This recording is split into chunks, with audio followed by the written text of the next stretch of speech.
Please करूँगी.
I had a special purpose in coming to Ganapatipule.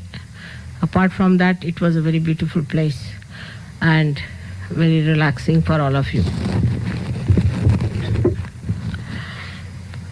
The reason is, I found this place had vibrations which will clear you out very easily, first of all. But you have to desire it, really, ardently. You should have that desire, otherwise the Kundalini may not rise. That is very important point. That you have to desire your ascent, nothing else. It's not a place you have come for holiday or just for some sort of a relaxation or for some enjoyment or sleeping or anything. But you have come here for a penance, for a tapasya. To clear out yourself completely. This is a place of Sri Ganesha's temple, which is not very much frequented by people and is still very, very pure. And I thought the Ganesh principle will be awakened in you, which is the source of everything. Sri Ganesha's principle, as you know, in a very large way or expansive way, we call it the innocence. But we do not know the intricacies and the details to which it can go or work it out.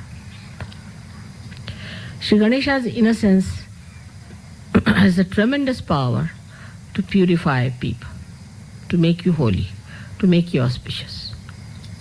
A person who has got Sri Ganesha's principle awakened is auspicious in his presence.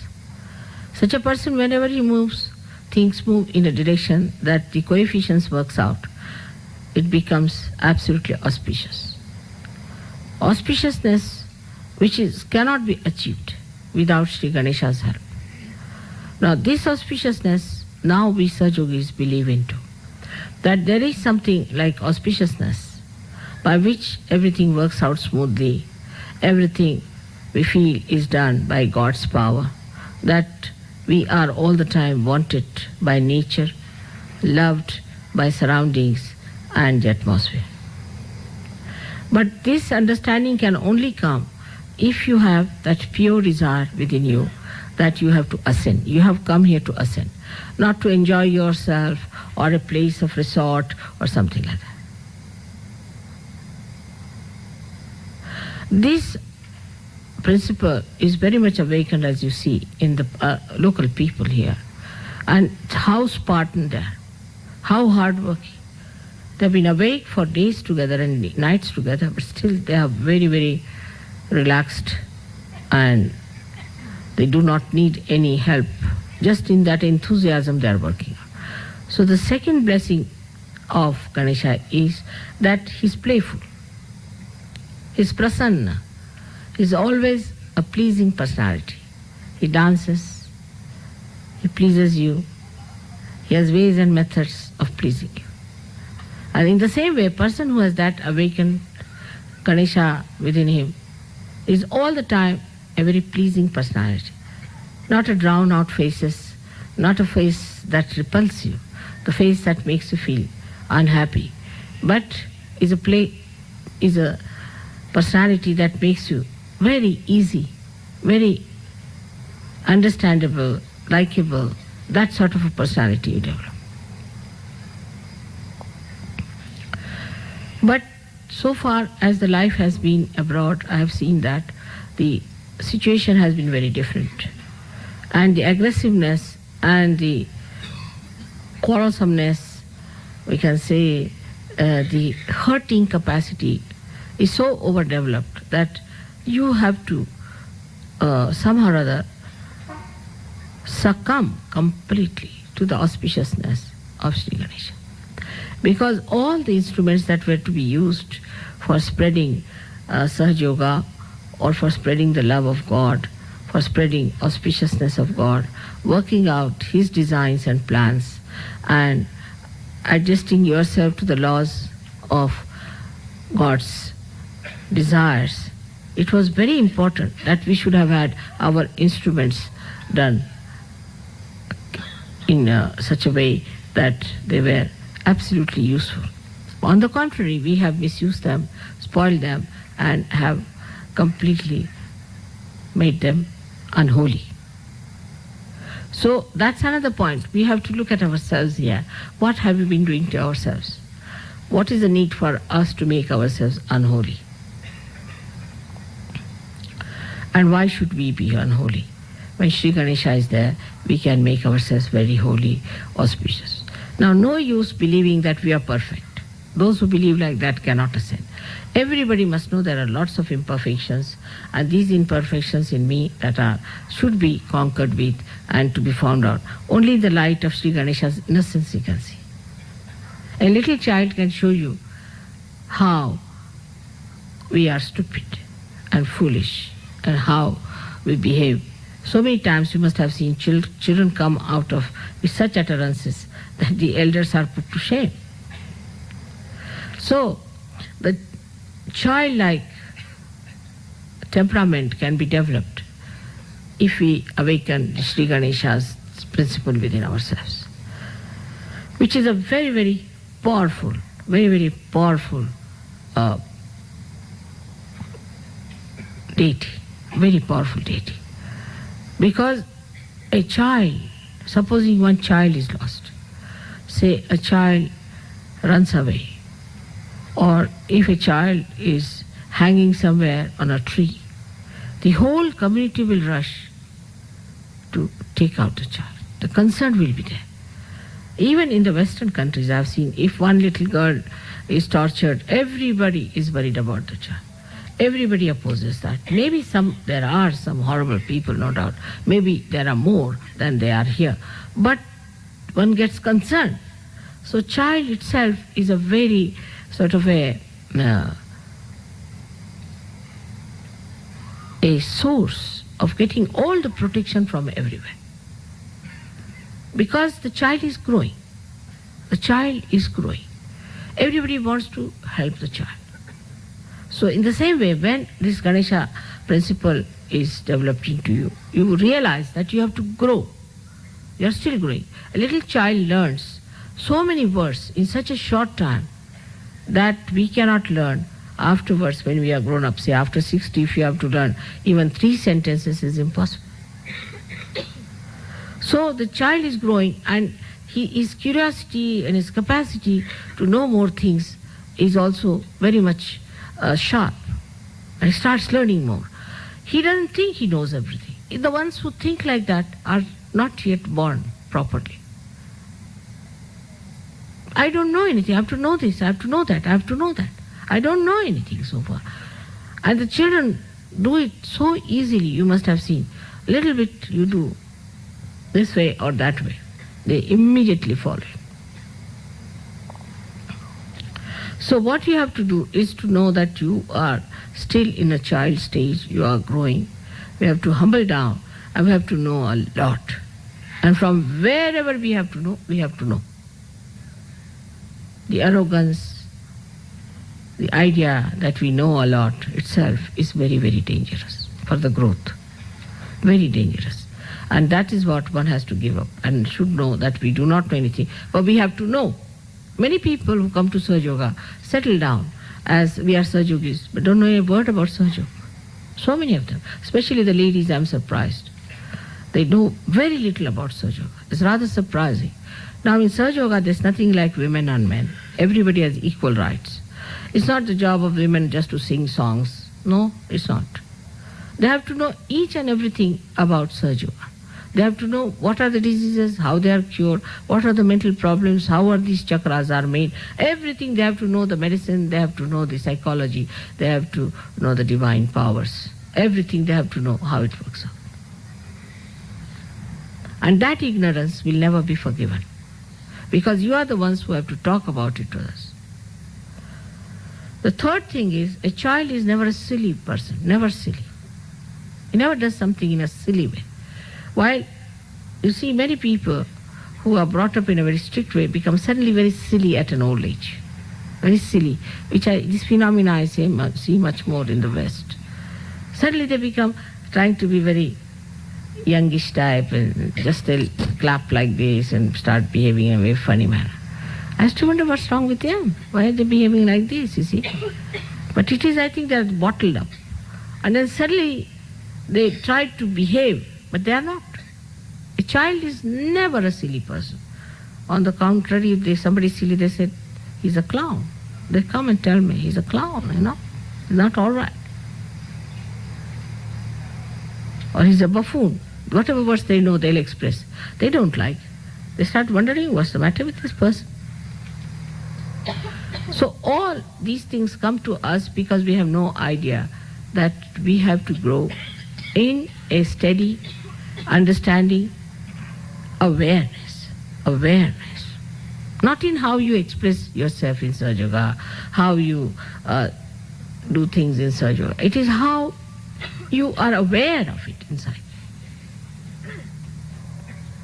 In the same way, emotionally, when I see something, I don't think people understand what I mean. Now I said that you put on bindis. Again, I find you are just the same. At least here you should. This is Ganesha's mark. They will not put it. So many times I've said, how much the time does it take to put it on? Now, this is a very common things that are going on. Now, another thing is that, you see, a child doesn't want to be disabled at all. Today one child had gone for a bath and he was coming back. His father wanted him to see me. He said, no, my clothes are not all right, my hair are all disabled. How can I see mother?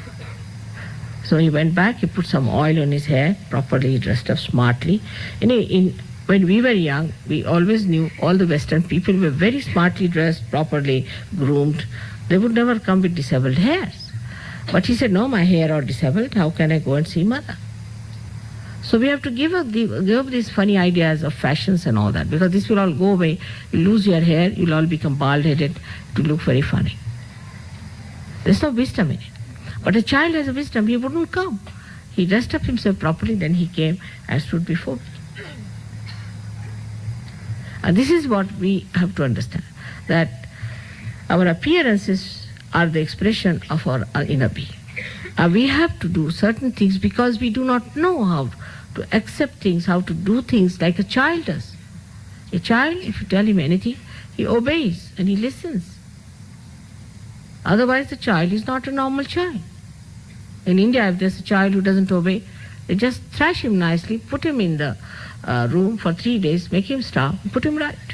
Nothing doing. That doesn't mean that people are harsh here with children. Nobody kills children or anything. But you have to be very, very careful with your children. You shouldn't allow them to be lousy, to be untidy, to be languid, like lotus eaters, you see, or like people who have no smartness about them. They are all such yogis, and you have to be like that, in that way. A child's another attribute is that he hits always the principle of everything. Always the principle. A child sees to the principle of everything. And the questions they ask sometimes is so remarkably collective that I'm surprised how they go to that point. They never waste time in frivolous things. Never.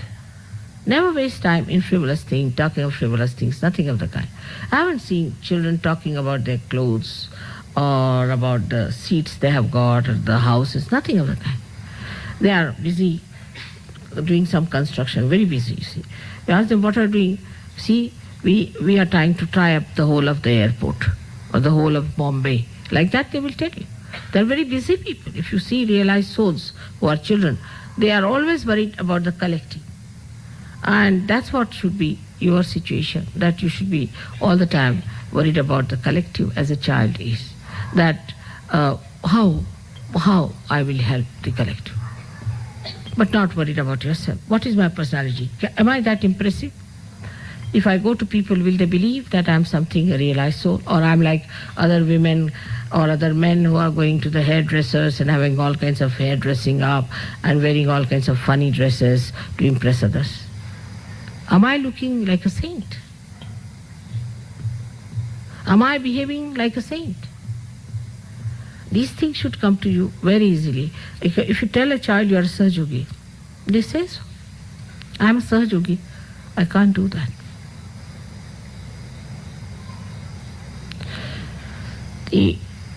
All the nonsense starts after they develop their ego. And then they start behaving in a funny way. And it develops much more in the West earlier. But here it takes time. And the children are just accepting whatever God gives them. To them, alertness is so natural. If there's an aeroplane is going, they'll say, bye-bye aeroplane. Then there are ships are going, bye-bye. To the sea, they'll say, all right, sea will come and see you tomorrow, you see. Everything is within their mind. To them, everything is there. They'll come, you ask them, how did you like it? Oh, we like the grass very much. It was nice and everything they will tell you, the details about everything. So alert. And then they'll say, oh, why didn't you do this? You could have put some flowers here. You could have done some flowers, would have looked nice for the hut or something, a suggestion they will give. Very particular on cleanliness, anything. And in childhood, children get up very early. All the children in childhood get up very early. It's a nuisance for mothers, but they get up very early. And that's how I also get up very early. To getting up early is a childlike behavior. Because the birds are singing, the sun is rising, such beauty in the sky. And why am I sleeping? They'll wake up the whole house. But people don't like it, you see. Sometimes they beat. Not in India. In India, people try to get up early in the morning. It's regarded something very dharmic and good. Even if you sleep late, we'll get up early in the morning. That's one thing. Then you can sleep in the daytime. But nobody sleeps over this thing like 9 o'clock, 10 o'clock. Nobody sleeps like that. I mean, I have a problem. I don't know what to do with myself. You can sleep in the daytime for a while if you want to overcome the night's sleep. And you can be quite fresh. You can be quite all right in the evening if you sleep for a while. But a child doesn't think too much. He doesn't plan too much. You see, he makes fun out of everything.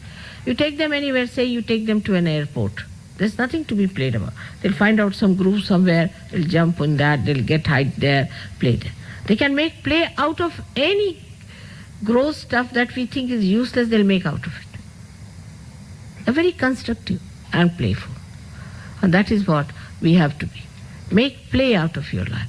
Everything is meeting people, talking to them. It should come naturally, not artificially.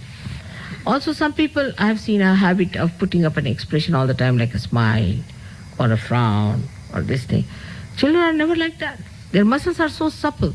They react all the time. Sometimes when they are happy, when they are unhappy, everything, you see, the muscles are all the time are acting like that. Nobody is tense. That's why we have problems with our faces, you see, because we keep them in one style, you see, and these days the more miserable you are regarded as more handsome. That's finished. Or else some people just go on smiling all the time like this. It's very bad. Or all the time absolutely feeling unhappy. You should allow the action of our emotions to be expressed on your face. I am told that it is said that there should be no emotions shown on your faces. I mean, I can't understand. What is the use of such a personality who doesn't know or show any emotions? When you are not a stone, are you? So all these foolish, stupid ideas which are given to us should be given up. And we should smile, we should laugh, natural. We should talk to people in a natural way. And a child is extremely dignified. Sri Ganesha dances with his dignity. He doesn't do frivolous, nonsensical things. In his rise and in his fall and in his movements and steps is nothing but his weight. So something cheapish he doesn't do. In the same way, there should be dignity throughout. Dignified behavior should be within us. Now you have to judge yourself how far you have become Sri Ganesha within yourself. Are you innocent? You think of cheating others, spoiling others. Like my television, I was amazed. I mean, I can never think of spoiling a television and this, that, these ideas. From where do they come into your heads? Why should we? I've never done it all my life, something like that. You know that I've always paid every duty, everything. Why should we do such a nonsensical to spoil the television and spoil it, make it look cheaper? This why for what? How much are you going to save out of it? But all these ideas come into your heads, I just don't know from where. Why cheat? We are Sahajogis. We cannot cheat anyone. Or you can tell the customs, this is the situation is. If you allow, we'll go, otherwise we'll stay. There's a negative attitude, never comes to children. They're so plain and simple. Once we had gone, I must tell you how children are so simple. Once we had gone to inside a port, and my nephew gave me 2 tins of cheese, you see. And we were bringing it out. So my daughter, was a very small girl, so when we were coming, he asked, do you have anything? I said, we have some 2 tins of cheese. Yes, yes, and we are going to eat it also. See, we have opened one and we are eating. The custom fellow was so impressed by her innocence. He says, for your eating? Yes, yes, for our eating we have taken it. Is it all right? He said, it's all right. You see, the simplicity and innocence is itself is a certificate for you. Not these cunning methods. What is there? I mean, precisely on the phone, I tell them, oh, Baba, for heaven's sake, I'll pay every duty. You don't have to do anything. Just put this thing there. Tell that it is mine. You don't have to do anything. Declare it, this, that. Why?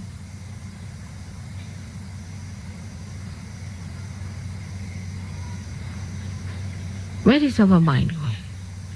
It's all right. How much are we going to lose in there? How much have we gained so far, money? What do we have? Saving money here, saving money there. Children don't do like that. No, they don't.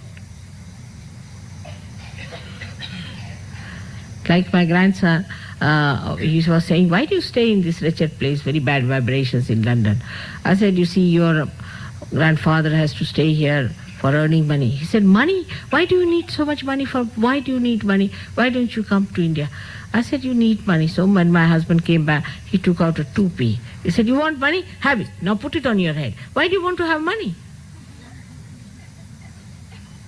And my husband didn't know where to look. You want money? All right, have it. Put it on your head. There was a little boy, you see.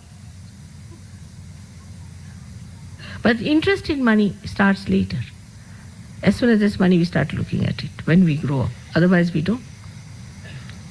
All these funny interests start growing later on. What is for Ganesha? Money is the dust of his feet. What for him gold? What for him anything? Whether he wears a crown of gold or he doesn't wear anything makes no difference. He's there. His head is just the same. Out of respect, out of adoration, people might give him gold or anything just to feel satisfied. It's all right for him. What does it matter? And any child who is a real child will not accept anything from anybody else. Nothing. But if he takes, he will think, well, how should I return it back? Always. I know my own grandchildren have done it. You see, if you give them something, they'll make a heart, put inside that, write it down nicely. And when I come out of my bathroom, they'll give me that heart, you see, that thank you very much for this and that. But when we grow up, we even forget to thank people. We take everything for granted. We don't have that. We just think we have to judge everyone all the time. That's not good. This is not good. Could have been better. We never think this is given to us. Be thankful. Count your blessings. But for children it's not so. If you give them a small thing, they'll keep it. This is given to me by my grandmother. I've seen this in my own grandchildren. The eldest one, when she was small, I gave her a little sari, a very small one, just for her to wear. So when I went there, she said, you see, Nani, I must tell you one thing serious is happening. I said, what? You see, the sari you gave me, I've kept it very carefully, but my mother is trying to be funny. I said, what happened? You know, she didn't give it to anyone, but she showed it to some people she should not have shown it. Very seriously. They're so sweet and so beautiful, but they say things. Like once I had given her a Wendy house, and in Wendy house she made it nicely. She called her mother, I made a very nice house for you, come along. So my daughter is rather tall, you see. She found it difficult. She went inside the Wendy house and sat there. And she says, so what have you got for me to eat? She said, Mummy, when you go to somebody's house, you don't say such a thing. And she laughed. And she laughed so much that she broke all her Wendy house. So she came out and she told me, Grandma, you have not given any good training to your daughters. First of all, she comes to my house, asks funny questions, and then she breaks my house. Do you do like this to anyone else? How innocent and simple that. Few things, like that there are so many things I can tell you. I've seen the way they talk and say things and all that. So simple and so good and so collective and so beautiful. In the same way we have to be. Another thing, a child doesn't have any fear. Child doesn't have any fear. Ganesha has no fear at all. In the same way you should have no fear at all, no fear. As long as your mother is with you, why should you have any fear? Fear of this, fear of that, I'm frightened, I can't do this, I can't do that. That children never do. They'll try everything if you tell them. You should have no fear. I don't know what fear is. In the same way, you should have no fear. No fear of anything. Nothing is going to go wrong with you. But don't do wrong things. If you do wrong things, it will repel. It will work out on you. But don't do wrong things. Be straightforward. And nothing can harm you. Nothing can harm you. You have had so many experiences of this, how everywhere laid down for you, everybody is looking after you. There are so many deities who are working out things for you. But you have to be extremely careful that you do not develop this fear business. Because fear takes you to the left side, and once you go to the left side, you know the problems of the left side is, first of all, you go against Ganesha. Ganesha is standing at the base of the left. And then you develop cancers, you develop all these things, fear, and emotional problems and all these things come. In emotions, you should be bubbling with joy. Joy is your emotion. In action, you should be thoughtless. And in assent, you should be surrendered. That's all. It's very simple. Three mantras are very simple for children. They are like that.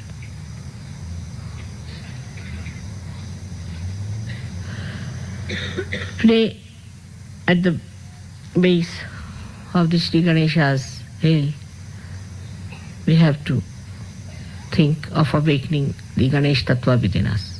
For that, we have to meditate, we have to think about it, we have to put our time to it. Actually, if I were you, I may not sleep at all. I will go to the seashore, sit down there, meditate the whole time. Before breaking the Sahasrara, I kept awake for 2 nights. And I was just all alone near the sea, all alone the whole night, working it out for 2 nights. But what do? We think about our comforts, we think about this, about that. It's not so. You are here, such a chance. We get tired because we think too much. We know how to get out of this tiredness. So this is a very good chance for you. We have come here, of course, it's a beautiful place and all that. But it's mainly the thing why I thought of bringing you here, that it may suddenly give you a big boost up. And you might rise very high, for which I may not be able to really arrange otherwise. This kind of ascent which is possible. Many of the Indians have not even seen this place before. It's such a beautiful place, and they are surprised that in India we have such beautiful places. And after coming here, they have felt the beauty, the auspiciousness, the wisdom of choosing this place.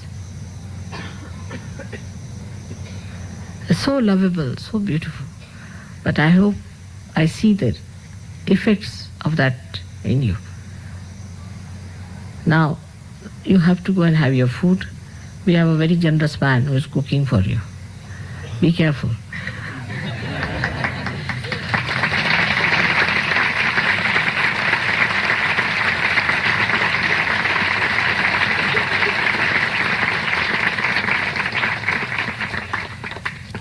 You shouldn't spoil your health, especially for those who have to go with us ahead. So be careful. They are very generous people, my brother and the gentleman who is cooking for you. Both are competing in generosity. So you be careful. Now only the Sahaj Yogis from abroad and the non-vegetarians have to go first. And then the vegetarians will go. And after that, we'll have some music program. That's what it is going to be. Tomorrow morning, I expect you to go for meditation about 5 o'clock in the morning. Then have your bath in the sea.